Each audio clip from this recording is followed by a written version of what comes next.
Assalamualaikum warahmatullahi wabarakatuh. Perkenalkan, nama saya Faisal Abdau dengan NIM 12070700039 dari kelas Teknik Elektro A. Di sini saya akan menjelaskan sedikit tentang aplikasi elektrokimia dalam kehidupan sehari-hari.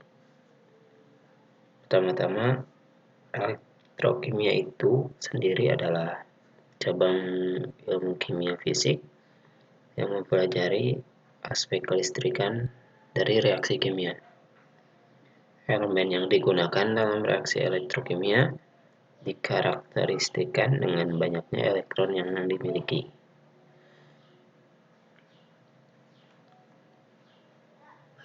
Baik, ke contoh nomor 1. Di sini ada baterai yang sering kita pakai untuk menyalakan remote dan alat-alat elektronik yang lainnya. Baterai atau sel kering merupakan salah satu sel volta, yaitu sel yang menghasilkan arus listrik. Berbeda dengan aki, baterai tidak dapat diisi kembali, sehingga pemakaiannya hanya satu kali pakai. Sehingga baterai juga disebut dengan sel primer dan aki dikenal dengan sel sekunder.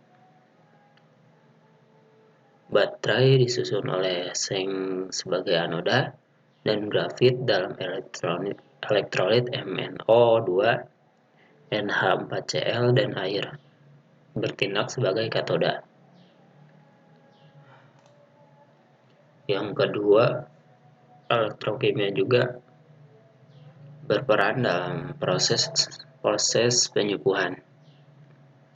Electroplating atau penyubuhan merupakan proses pelapisan permukaan logam dengan logam lainnya. Misalnya tembaga dilapisi dengan emas menggunakan elektrolit larutan emas. Ini contoh reaksinya: emas sebagai anoda, lalu ada tembaga sebagai katoda. Dari persamaan reaksi, tampak pada permukaan tembaga akan terjadi reaksi reduksi HU3 tambah Aki tambah 3E menjadi AU. Dengan kata lain, emas atau AU terbentuk pada permukaan tembaga dalam bentuk lapisan tipis. Ketebalan lapisan juga dapat diatur sesuai dengan lama proses reduksi itu sendiri. Semakin lama, maka semakin tebal lapisan yang akan terbentuk. Ini gambar contoh proses penyubuhan dengan menggunakan elektrokimia. Yang selanjutnya ada proses pemurnian tembaga. Proses pemurnian tembaga merupakan contoh yang menarik dan mudah dilaksanakan. Pemurnian ini menggunakan elektrolit yaitu CuSO4. Pada proses ini, tembaga yang kotor dipergunakan sebagai anoda, di mana zat tersebut akan mengalami oksidasi.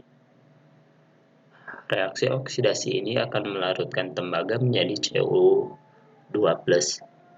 Di lain pihak, pada katoda terjadi reaksi reduksi Cu2+ menjadi tembaga murni. Mula-mula Cu2+ berasal dari CuSO4 dan secara terus-menerus digantikan oleh Cu2+ yang berasal dari pelarutan tembaga kotor. Ini contoh gambar pemurnian tembaga. Baik, sekian dari saya. Mohon maaf bila ada kesalahan dalam menyampaikan. Wassalamualaikum warahmatullahi wabarakatuh.